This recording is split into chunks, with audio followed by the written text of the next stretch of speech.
প্ৰিয় বন্ধু বান্ধৱীসকল, Joyjyoti YouTube channel bumper জিকে অসমীয়া ৱৰ্ল্ডলৈ আপোনাক আদৰণি জনালোঁ। বলক এতিয়া ভিডিঅ'টি আৰম্ভ কৰোঁ। প্ৰথম প্ৰশ্ন, আন প্ৰাণী আৰু মানুহৰ মাজত প্ৰধান পাৰ্থক্যসমূহ কি?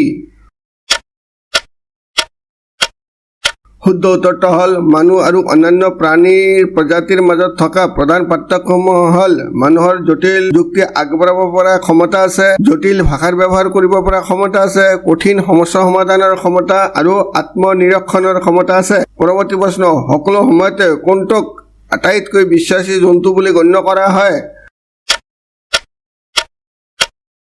শুদ্ধ উত্তৰটো হ'ল সকলো সময়তে কুকুৰক আটাইতকৈ বিশ্বাসী জন্তু বুলি গণ্য কৰা হয়। পৰৱৰ্তী প্ৰশ্ন, পানী খোৱাৰ পিছত কোনটো জন্তুৰ মৃত্যু হয় আৰু কিয়?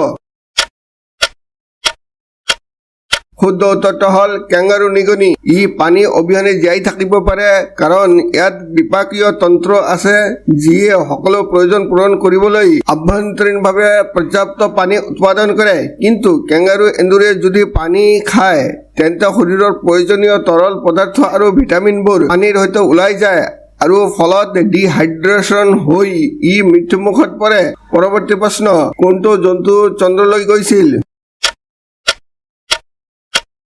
শুদ্ধ উত্তৰটো হ'ল কোনো প্ৰাণী চন্দ্ৰলৈ কেতিয়াও পঠিওৱা হোৱা নাই। কিন্তু যিহেতু মানুহ কাৰিকৰীভাৱে প্ৰাণী, গতিকে ক'ব পাৰি যে চন্দ্ৰলৈ পঠোৱা প্ৰথম প্ৰাণীটো হ'ল নীল আৰ্মষ্ট্ৰং। পৰৱৰ্তী প্ৰশ্ন, কোনটো জন্তুৱে নাকৰ দ্বাৰা পানী খায়?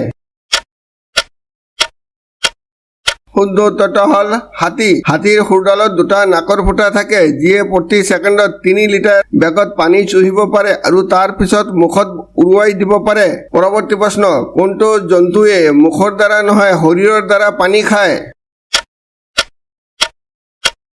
শুদ্ধ উত্তৰটো হ'ল কাইটিয়া চয়তান বা কাইটিয়া ড্ৰাগন বুলিও জনাজাত এবিধ বিশেষ প্ৰকাৰৰ টিকটিকিয়ে ভৰিৰ তলৰ বালিৰ পৰা পানী উলিওৱাৰ জন্মগত ক্ষমতাৰ বাবে তীব্ৰ শুকান পৰিৱেশত বাস কৰিবলৈ সক্ষম হয়। কাইটিয়া চয়তান বা ড্ৰাগন কিয়ে মুখৰ ব্যৱহাৰ নকৰাকৈ শৰীৰৰ দ্বাৰা পানী খাব পাৰে।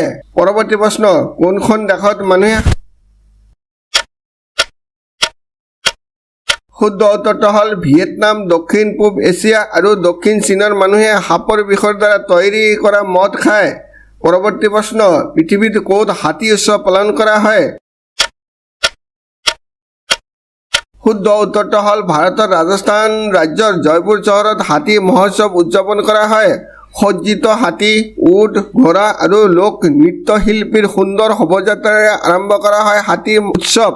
পৰৱৰ্তী প্ৰশ্ন, ভাৰতৰ প্লাষ্টিকৰ ইটা কোনে আৱিষ্কাৰ কৰিছিল? শুদ্ধ উত্তৰটো হ'ল বিনয় দেশাই পুনৰ ব্যৱহাৰ আৰু আৱৰ্জনাৰে নিৰ্মিত পৰিৱেশ অনুকূল ইটাৰ কাম আৰম্ভ কৰিছিল যেতিয়া তেওঁৰ বয়স আছিল মাত্ৰ 11 বছৰ। শেষ প্ৰশ্ন, পৃথিৱীৰ কোনখন দেশত প্ৰথমে প্লাষ্টিক তৈয়াৰ কৰা হয়? বন্ধুসকল, যদি আপুনি মোৰ ইউটিউব চেনেল বাম্পাৰ জিকে অসমীয়া ৱৰ্ল্ডত প্ৰথমবাৰৰ বাবে আহিছে বা এতিয়ালৈকে চেনেলটো ছাবস্ক্ৰাইব কৰা নাই তেন্তে অনুগ্ৰহ কৰি চেনেলটো ছাবস্ক্ৰাইব কৰি বেল আইকনটো অন কৰি ৰাখিব যাতে মোৰ নতুন নতুন ভিডিঅ'বোৰ তৎক্ষণাত পাব পাৰে। ভিডিঅ'টো লাইক আৰু শ্বেয়াৰ কৰিবলৈ নাপাহৰিব। শুদ্ধ উত্তৰটো হ'ল চীন। চীন বিশ্বৰ ভিতৰত অগ্ৰণী উৎপাদনকাৰী আৰু সামগ্ৰী ৰপ্তানিকাৰী দেশ। চীন বিশ্বৰ সৰ্বাধিক প্লাষ্টিক উৎপাদনকাৰী দেশ। অনুগ্ৰহ কৰি চেনেলটো ছাবস্ক্ৰাইব কৰি বেল আইকনটো অন কৰি ৰাখিব যাতে মোৰ নতুন নতুন ভিডিঅ'বোৰ তৎক্ষণাত পাব পাৰে। ভিডিঅ'টো লাইক আৰু শ্বেয়াৰ কৰিবলৈ নাপাহৰিব। ভিডিঅ'টো চোৱাৰ বাবে অশেষ ধন্যবাদ।